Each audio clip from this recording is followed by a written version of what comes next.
उन्हाळ्यात record break तापमान वाढतंय, पावसाळ्यात लोक मरूस तर पाऊस पडतोय, हिवाळ्यात कधी न अनुभवली अशी थंडी पडते, तिकडं 12,000 वर्षापासून शांत असलेला ज्वालामुखीचा उद्रेक होतोय, हवा प्रदूषित होते, वेगवेगळे आजार निर्माण होत आहेत. म्हणजे याचा अर्थ 26 में तो दुनिया खत्म है. असा आहे का? तर नक्कीच नाही. इतक्या लवकर तरी जग बुडत नाही. पण मग ऊन, पाऊस, थंडी इतकी का वाढते? तर याची 5 महत्त्वाची कारणे आहेत ज्यामुळे सगळं ऋतुचक्र बदलतंय. त्यातील पहिला आहे ग्लोबल वॉर्मिंग.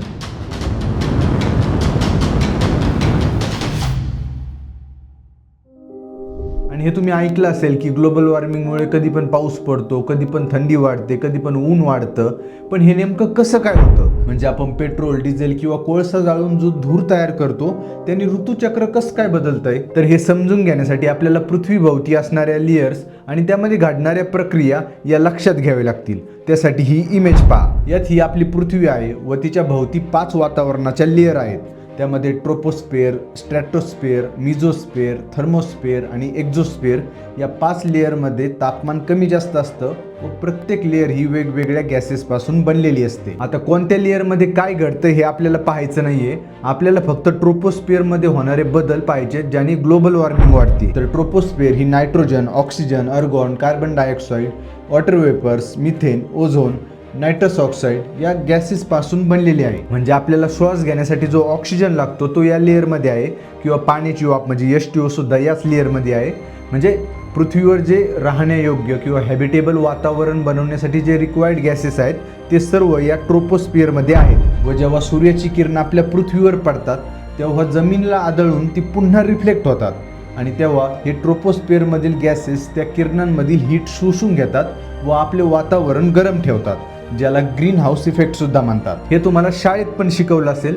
पण मग हिवाळ्यात का इतकी थंडी पडते? तेव्हा सुद्धा सूर्यप्रकाश पृथ्वीवर येतच असतो ना. हो, पण तेव्हा पृथ्वी आणि सूर्यामधील अंतर हे वाढलेलं असतं, त्यामुळे तेवढी प्रखर सूर्यकिरणे पृथ्वीवर पोहोचतच नाहीत, म्हणून थंडी पडते. पण आपण कोळसा, पेट्रोल, डिझेल व इतर गोष्टी जाळून धुराच्या स्वरूपात वातावरणामध्ये CO2 म्हणजे कार्बन डायऑक्साईड गॅस सोडतो, ज्याने कालांतराने ट्रोपोस्फिअरमधील गॅसेसचे बॅलन्स हे बिघडलंय. म्हणून सूर्याच्या किरणातून हीट शोषून घेण्याचं प्रमाण या ट्रोपोस्फिअरमध्ये वाढलंय. त्यामुळे गेल्या काही वर्षांपासून उन्हाळ्यात तापमान 50 डिग्री सेल्सिअसच्या वर जात आहे. आणि असंच आपण जर प्रदूषण करत राहिलो तर एक वेळ अशी येईल की पृथ्वीवर कोणतीच जागा राहण्यायोग्य राहणार नाही. आता तुम्ही म्हणाल की आम्ही AC लावू, कूलर लावू व तापमान कमी करू.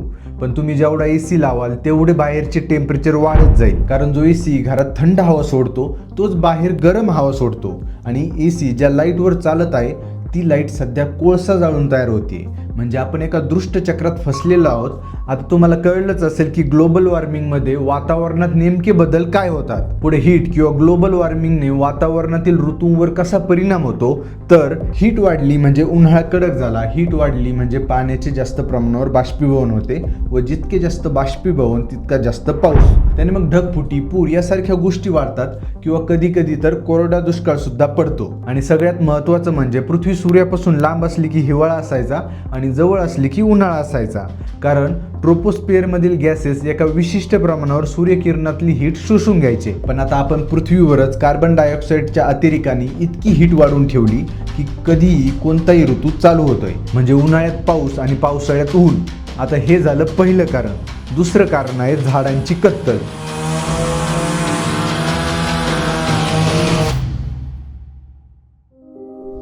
वर्ल्ड इकॉनॉमिक फोरमच्या एका रिपोर्टनुसार 10,000 वर्षांपूर्वी आपल्या पृथ्वीवर 71% समुद्र, 3% हिमप्रदेश, 6% वाळवंट, दगडी टेकड्या आणि 21% जंगल व मानवाच्या राहण्यायोग्य जमीन होती. आता त्या 21% जमिनीमध्ये गवताळ प्रदेश 42%, 1% नद्या व पाण्याचे साठे व 57% जंगल होतं. किती?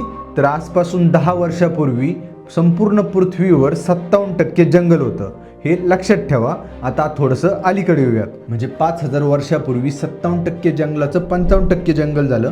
आता 5,000 वर्षात 2% जंगल कमी झालं. कारण मानवाने त्याला राहण्यासाठी व शेतीसाठी 1% जंगलतोड केली होती. आता थोडं अजून जवळ येऊयात. म्हणजे शिवाजी महाराजांनंतर, संभाजी महाराजांनंतर जेव्हा पेशव्यांनी मराठेशाही चालवण्यास सुरुवात केली म्हणजे इसवी सन 1700 मध्ये 52% जंगल राहिलं. कारण शेतीसाठीची जमीन 2% वाढली व जनावरांसाठी 6% जमीन चाऱ्यांसाठी वाढली. आता 1800 मध्ये जंगल 50% राहिलं, शेती, शहरीकरण व जनावरांसाठी जमीन वाढली. त्यानंतर 1900 मध्ये 50%वरून 48% जंगल राहिलं, कारण तुम्हाला माहितीच आहे. पुढे फक्त 50 वर्षात म्हणजे 1950 मध्ये 44% जंगल राहिलं. 2018 मध्ये फक्त 38% जंगल राहिलं आणि तुम्हाला विश्वास बसणार नाही, सध्या 2025 मध्ये फक्त 32% जंगल पृथ्वीवर शिल्लक आहे. आणि तुमच्या एक गोष्ट लक्षात आली असेल की 10,000 वर्षात, 5,000 वर्षात, 100 वर्षात जेवढ्या स्पीडने जंगलतोड होत नव्हती तेवढी 5 आणि 10 वर्षात जंगलतोड चालू आहे. म्हणजे आपण काय करतो हे तुमच्या लक्षात आलंच असेल. आता या जंगलतोडीने आपल्या ऋतूंवर, आपल्या वातावरणावर काय परिणाम होतो हे सांगतो. मी तुम्हाला सुरुवातीला सांगितलं होतं की आपण कोळसा, पेट्रोल, डिझेल या गोष्टी जाळून कार्बन डायऑक्साईड गॅस ट्रोपोस्फिअरमध्ये वाढवत आहोत. आता पृथ्वीवर झाडं अशी एकच गोष्ट आहे जी मोठ्या प्रमाणावर हवेतील कार्बन डायऑक्साईड शोषून घेते व आपल्याला श्वास घेण्यासाठी लागणारा ऑक्सिजन फोटोसिंथेसिस प्रक्रियेदरम्यान हवेत सोडते. म्हणजे हवेतील गॅसेसचं बॅलन्स ठेवण्यासाठी झाड ही एक महत्त्वाची गोष्ट आहे. पण जसं मी तुम्हाला दाखवलं की आपण गेल्या काही वर्षात पृथ्वीवरील जवळपास 50% जंगल साफ केलंय, त्यामुळे वातावरणातील कार्बन डायऑक्साईडचे प्रमाण वाढत जातंय. व जसं मी तुम्हाला सुरुवातीला सांगितलं की ट्रोपोस्फिअरमधील गॅसेसचे इम्बॅलन्स झाले तर हीट वाढते आणि हीट वाढली म्हणजे ऊन, पाऊस, थंडी या ऋतूंना काहीच अर्थ राहत नाही किंवा काहीच प्रमाण राहत नाही. तिसरे कारण आहे वाढते शहरीकरण.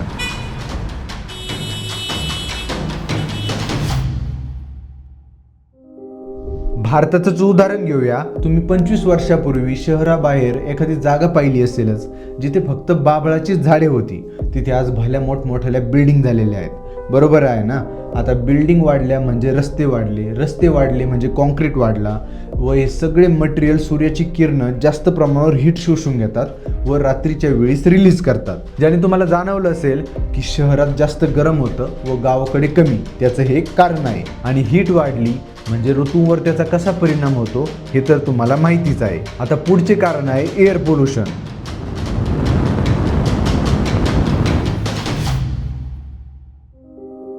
एअर पोल्युशन होतं म्हणजे नेमकं काय होतं तर हवेमधील धूर, काजळी, सल्फेट आणि इंडस्ट्रियल पार्टिकल हे हवेत मिक्स होतात. त्याने मानवाच्या शरीरावर तर परिणाम होतोच, पण सोबत ती प्रदूषित झालेली हवा ढगांवरती सुद्धा परिणाम करते. कस काय तर पाण्यापासून बाष्पीभवन होऊन ढग निर्माण होतात व त्यामध्ये मॉइश्चर म्हणजे आर्द्रता निर्माण झाली की पाण्याचे थेंब होऊन पाऊस खाली पडतो.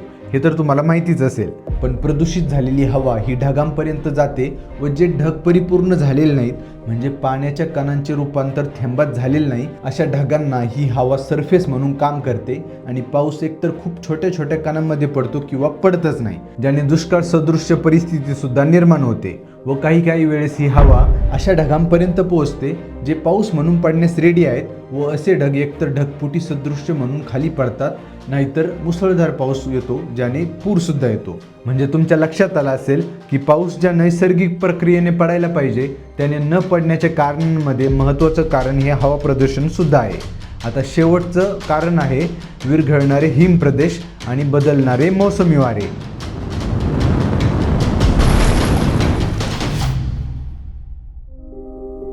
हा मुद्दा खूप महत्त्वाचा आहे, कारण भारतात मान्सून कधी येणार, कधी पडणार हे सर्व यावरून ठरते. आता सगळ्यात आधी हे लक्षात घ्या की पृथ्वी पश्चिमेकडून पूर्वेकडे फिरत असते आणि मौसमी वारे याच्या उलट दिशेने. व जेव्हा हे वारे समुद्रावरून ट्रॅव्हल करत असतात तेव्हा जर ती हवा गरम झाली तर ते मौसमी वारे कमकुवत होतात व भारतात मान्सून कमी प्रमाणात पडतो, हीट वेव्हज येतात आणि दुष्काळ सुद्धा पडतो. पण जेव्हा समुद्रावरून जाणारी हवा थंड होते तेव्हा मात्र मान्सून जास्त प्रमाणात पडतो, ज्याने महापूर सुद्धा येऊ शकतो. व सध्या ग्लोबल वॉर्मिंगमुळे गरमी वाढते, पर्यायाने हिम प्रदेश वितळायला लागलाय व त्याचे पाणी समुद्राला जाऊन मिळतंय. आता हे गोड पाणी समुद्राच्या खाऱ्या पाण्यापेक्षा हलकं असतं, त्यामुळे ते समुद्राच्या सरफेस लेवलला राहतं व पर्यायाने समुद्रातील लाटांचा करंट म्हणजे फ्लो कधी कमी होतो, कधी जास्त होतो. त्यामुळे मोसमी वाऱ्यांची डायरेक्शन बदलते, मान्सून कमी जास्त होतो किंवा एखादं वादळ सुद्धा निर्माण होतं. आता हे 5 कारणं पाहून तुमच्या लक्षात आलं असेल की दिवसेंदिवस ऊन का वाढतंय, पाऊस का वाढतोय,